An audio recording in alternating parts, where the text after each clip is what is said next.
Okay.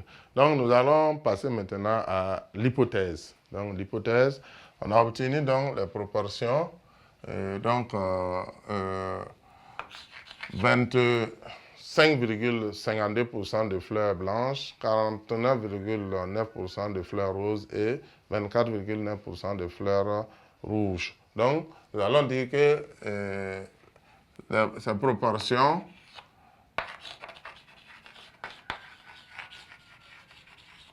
donc 25,2%,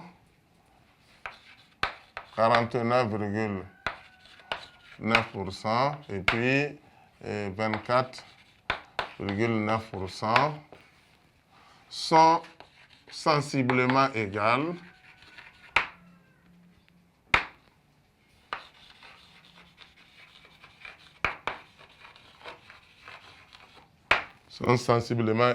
à 25%, 50% et 25%. On peut aussi parler de un quart pour 25%,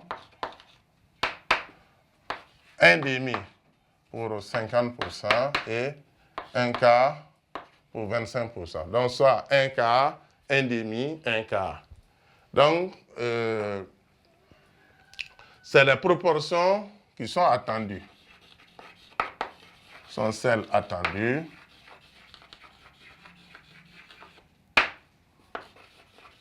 dans une F2 de monohybridisme.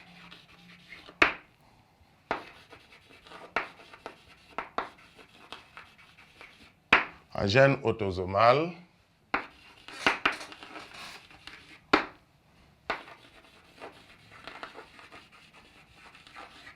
avec dominance et codominance, pas dominance, mais avec dominance intermédiaire.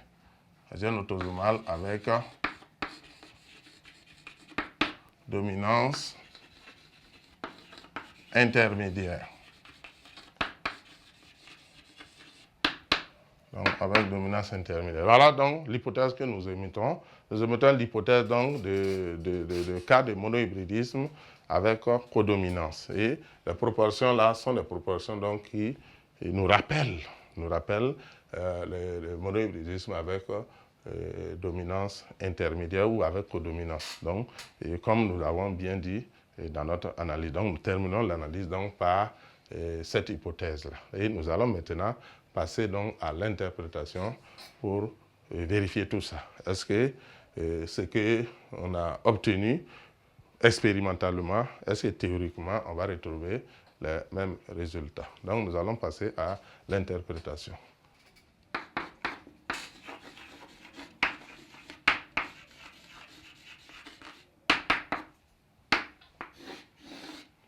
Donc, on va commencer toujours par le premier croisement. Donc, premier croisement, les parents, donc on va les appeler P1 et P2. En tout cas, phénotype. Donc, on a croisé fleurs blanches avec fleurs rouges. Génotype. Les parents sont homozygotes. Donc, on va mettre BB pour fleurs blanches, RR pour fleurs rouges. Ensuite, les gamètes. Ici, on n'a que des allèles grand B, donc on va avoir 100% de gamètes B. Et ici, on va avoir 100% de gamètes R. Ce qui va nous donner en fécondation, puisque c'est une seule fécondation, on va les mettre ensemble, c'est l'union des gamètes. Donc on va avoir BR. BR comme génotype qui nous donne un F1, 100% de fleurs roses, que je vais écrire aussi BR, mais entre crochets. Voilà, c'est la différence dans le cadre de la codominance entre l'écriture du génotype et l'écriture du phénotype. Ça aussi, il faut retenir. Donc, la différence, c'est le crochet. Donc, pour lire le phénotype, on met le génotype en crochet. Sinon, il n'y a pas une autre différence dans l'écriture du génotype. Ça, c'est le génotype. Ça, c'est le phénotype. Donc, génotype de l'individu intermédiaire, rose. Phénotype de l'individu intermédiaire, donc on met BR en crochet. Donc, ça...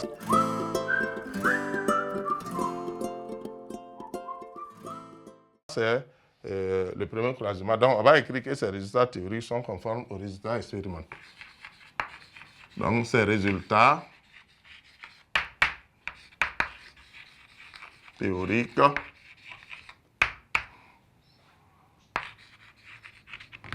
sont conformes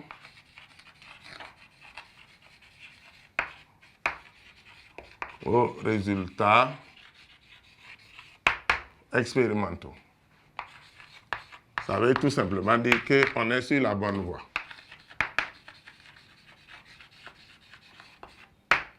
Donc, ça nous rassure. On va passer maintenant au deuxième croisement.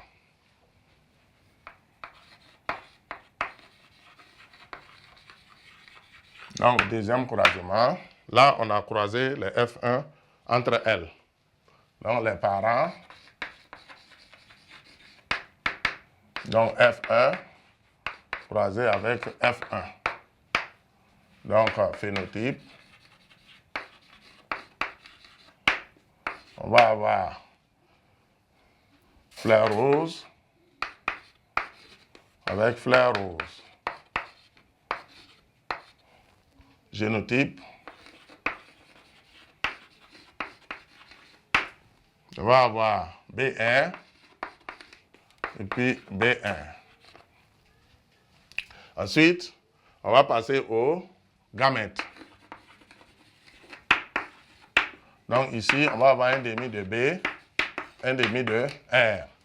Donc idem ici, un demi de B, un demi de R. On va effectuer maintenant l'échiquier de croisement.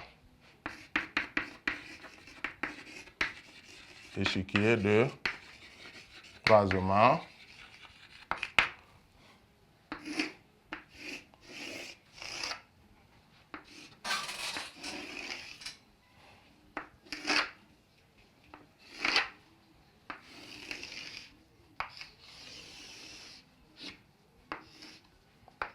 Voilà, donc ici, gamète mâle F1, gamète femelle F1. Si on va avoir un demi de grand B, un demi de grand R. Ici également un demi de grand B et puis un demi de grand R.